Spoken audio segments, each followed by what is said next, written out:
ওম অখণ্ড সংহিতা বা অখণ্ড মণ্ডলেশ্বর শ্রী শ্রীমৎ স্বামী স্বরূপানন্দ পরমহংসদেবের উপদেশবাণী সপ্তম খণ্ড হইতে পাঠ।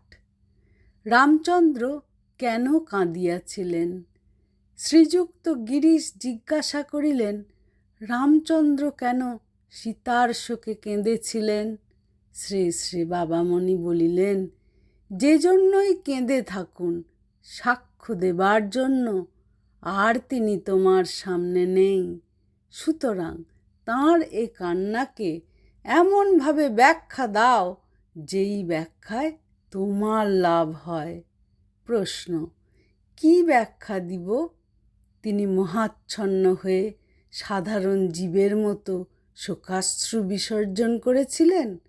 শ্রী শ্রী বাবামণি, না, তাতে তোমার লাভের ভাণ্ডার পূর্ণ হয় না, খালি হয়।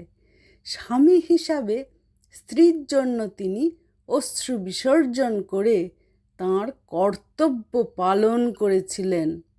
মানুষরূপী দেবতা মানুষ জীবনের ভিতর দিয়ে মানুষ জীবনের সুন্দরতম অভিনয় করে গেছেন।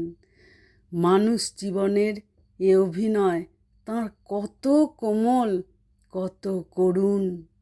কিন্তু এখানেই তাঁর কর্তব্যে ইতি হয়নি।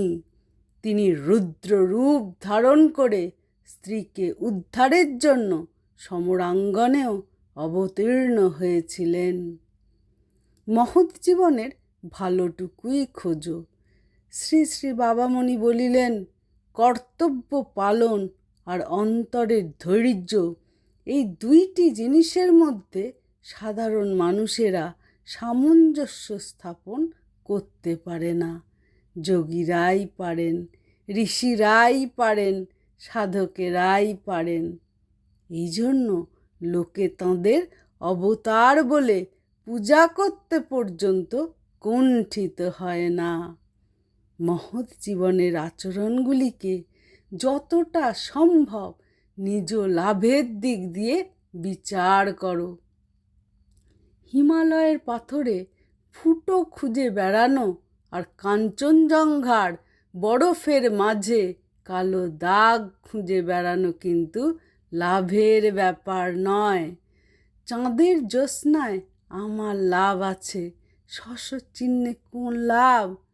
সন্ধ্যা 7:30 ঘটিকার সময়ে শ্রী শ্রী বাবামণি পদব্রজে হোমনা থানার অন্তর্গত নীলক্ষী গ্রামে আগমন করিলেন। 5 কিত্তা হইতে নীলক্ষী প্রায় 8-9 মাইল হইবে। একটি নামেই নির্ভর করো। রাত্রি প্রায় 9টা হইবে। এই রকম সময়ে একটি যুবক সাধন ভজন সম্বন্ধে কিছু উপদেশ প্রার্থনা করিলেন।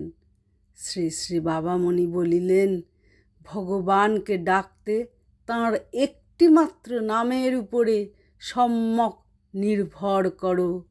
নদীর তীরে গেলে নৌকা অনেক পাবে, কিন্তু উঠতে হবে তোমাকে একটি নৌকাতেই।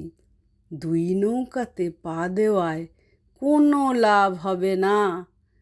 ভগবানের সব নামই সত্য, সব নামই শান্তির আকর, সব নামই দুঃখ বিনাশন, সব নামই প্রেম মধুর খনি। কিন্তু একসঙ্গে সব সাধন করতে যেও না। একটিকেই সাধন করো, একটিতেই মজো, একটিতেই ডোবো, একটিকে নিয়েই জন্ম কর্ম সার্থক করো। এক সাধে তো সব সাধে, সব সাধে সব যায়। হরি ওম।